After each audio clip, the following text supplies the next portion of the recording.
Hello, good evening. How sympathetic are you to the claim from Scotland's First Minister that Westminster has been stingy with its cash? Alex Salmond insists the financial settlement is the tightest in years, is in essence unjust. Those doing the maths at the Treasury argue Scotland already has more than its fair share. Kicking off the SNP's first conference in government, something of a victory parade, their leader argued that the Labour government had lost touch with Scotland. Does this pave the way for an early referendum on independence, or signal their lavish spending plans may have run into trouble? Paul Mason reports. The Scottish press has had great fun with Gordon Brown's attempts to ditch the stereotypes. Ironic then that the SNP, once it prized Labour's fingers off the reins of power, has painted the Prime Minister as nothing more than a, well, stingy son of the manse. The nationalist Barney with Whitehall over money speaks to the big issue of Scottish politics. Our black gold is filling the Chancellor's self-inflicted financial black hole.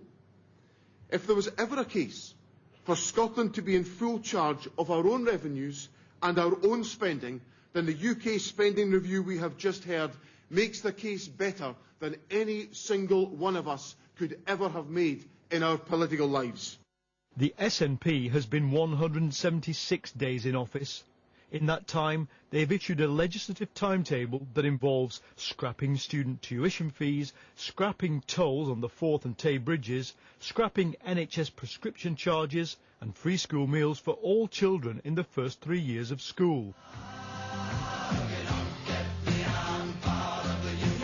Cue an attack of English spleen. This web advert by the self-styled Justice for England campaign suggests Mr Salmond's generosity is only possible because of a £1,500 per head subsidy Scotland gets from Westminster.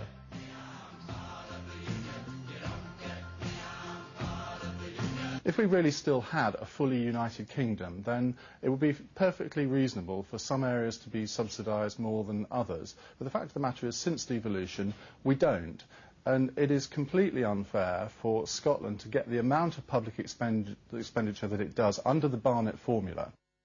The Barnett formula was invented in 1978 to calculate money spent by the Scottish, Welsh and Northern Ireland offices of the government in line with population. Except it doesn't reflect population correctly.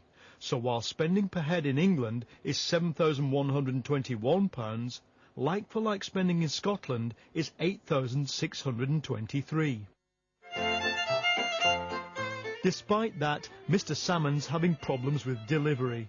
Labour says the SNP knew there would be a tight spending round, and its new leader threw down this challenge. Well, the truth is that the SNP are acting more like an opposition than a government. They have available to them £30 billion. That is more than double the amount of money that was available to Scotland at the start of devolution. And the people of Scotland have simply started to ask, where are the promises they made? Why is it that we don't have 1,000 policemen on the streets of Scotland? Why is it that class sizes aren't smaller? Why aren't they keeping their promises to students? It's one broken promise after another, and they have a huge budget. They should be serving Scotland rather than using Scotland. Ladies and gentlemen, will you welcome the First Minister of Scotland and leader of the Scottish National Party, Alex Salmond. Today's SNP conference was brimming with ambition. Control of Scottish broadcasting to be transferred to Scotland, banning nuclear weapons from Scotland, and with 120 foreign journalists there, a sense that the nation is beginning to strut its stuff on a global stage. The SNP has been in office less than 6 months, but it's revealed something new about the nature of power in the devolved Scotland and indeed Britain.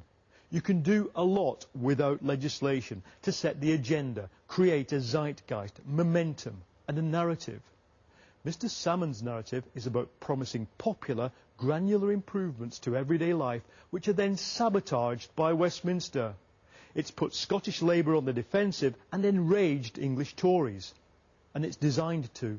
Well, I think it creates a lot of ill feeling amongst English taxpayers who do believe that they are subsidising Scotland and believe that they're subsidising Scotland to the extent that Scotland has free personal care for the elderly, is about to have free prescriptions. It's not good for the fabric of the United Kingdom. But of course, Alex Salmond doesn't care about that. He's not interested in the fabric of the United Kingdom. He's quite happy if the English start to feel embittered towards Scotland, and they actually start to move towards breaking up the United Kingdom. That would suit Alec perfectly well, and it's something that Labour and the Tories haven't really addressed yet. Alex Salmond has already produced a white paper on independence, but he's drawn back from naming a date for a referendum. If the budget row is really boosting the independence cause, maybe Scotland's master strategist will decide the time is right. Paul Mason, well, earlier I spoke to Scotland's First Minister Alex Salmond. Wasn't it a little cheeky, I asked, to demand more money when Scottish people get £1,500 more per head than the English people? Well, pocky, I think, is the word we'd use in Scotland, but nonetheless, that's what's called identifiable public spending. If you take the full range of public spending, you get quite a different calculation, as an important recent study showed, incidentally. But our position is that Scotland should raise all of its own revenue and be in charge of all of its own expenditure, and that England should raise all of its own revenue and be in charge of all of its own expenditure. Now, that would be a fair and equitable position for both nations, north and south of the border. But I'm entitled, surely, as Scotland's First Minister, to point out the reality, which nobody really is gainsaying, that public expenditure over the next 3 years in the UK is going up by 2%, and in Scotland it's 1.4% a year. And that very first year, next year, is 0.5% in Scotland, which is an extremely tight, restrictive financial settlement, which obviously is going to cause the Scottish Government and the Scottish people some difficulties. I mean, isn't that the funny thing? You're getting £1,500 more per person as things are, and it's slightly disingenuous, isn't it? We were all told it would be a tight spending round way back in April. Even your own manifesto predicted roughly the figure. So why the big surprise now? No, that's not correct. Our manifesto anticipated 2% increase per year for Scotland, and that difference amounts to about £600 million. It's a minute difference between what you've actually got, though, isn't it? I mean, you predicted 1.8. Sorry, I beg your pardon. I beg your pardon. £600 million over 3 years is a very substantial sum. I mean, the equivalent figure in UK finances would be £6 billion. The only thing I can think of bigger than that is the £11 billion that's flooding every year from the Scottish resources in the North Sea into the London Exchequer. But can I just repeat, look, if we want to change the finances of the United Kingdom, I'm up for that.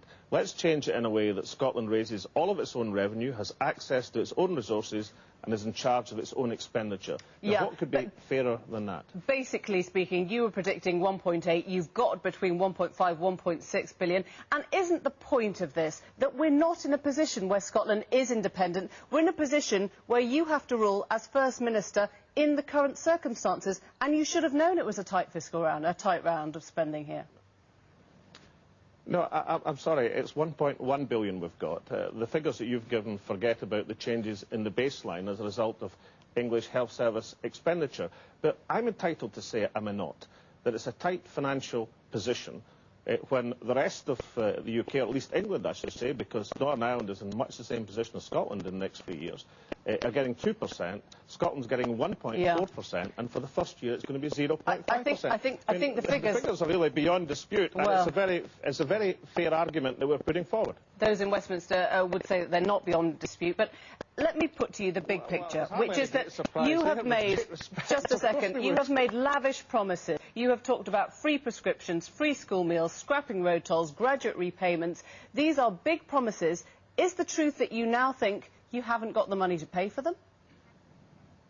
Well, if I could take that in turn, we are scrapping student fees in Scotland. That bill is going through the Scottish Parliament in the next few weeks, and that's going to be great news for students. We are scrapping bridge tolls in Scotland. That bill is already in the Scottish Parliament, and that's well funded within our programme. And we are scrapping prescription charges in Scotland, and again we've funded that in our programme. So what's the problem? All the more achievement we will have that we're able to do that within what is an extremely restrictive and tight financial position.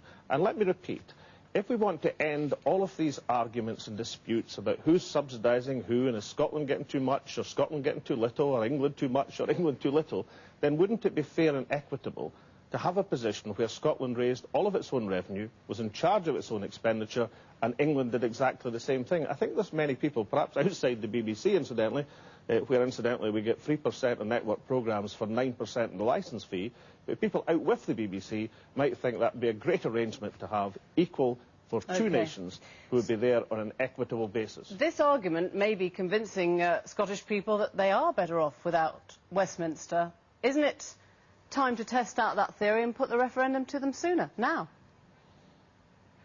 Well, I would love to be able to have the referendum, but of course we've got 47 MPs in a Parliament of 129. We've got the support, I think, of 3 other MSPs in the Scots Parliament, and we've launched a national conversation, which incidentally has been consulted on by 175,000 people in Scotland already, about the future of Scotland and about Scottish independence. And I would anticipate within the 4-year term of being able to bring that referendum bill into the Scots Parliament, and I hope I can persuade some of the unionist parties in Scotland to support that bill and allow the Scottish people the right to decide our own future. Alex Salmond speaking to me.